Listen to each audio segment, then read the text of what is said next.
Okay, so I've been chasing down some voltage issues at the switch here. This is a battery cutoff switch inside. There's 12 volts. Check the nub on the outside, 12 volts.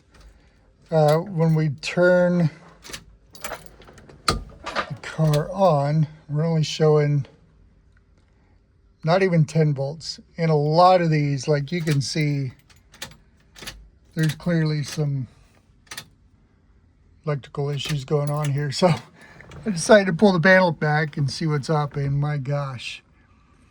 The person who had the car before was pretty darn good at building a lot of things, but wiring was clearly not one of those things. I mean, you should never, like these things, you should never use these things in a car at all. These little twist things. This is a spaghetti mess. So that's what I'm going to be doing over the next few days, just chasing wires and seeing where we got some resistance. We got some power leakage, obviously, because we're going from 12 to 10. So there's got to be some grounding issues and God knows what else. So we're going to figure that over the next couple days.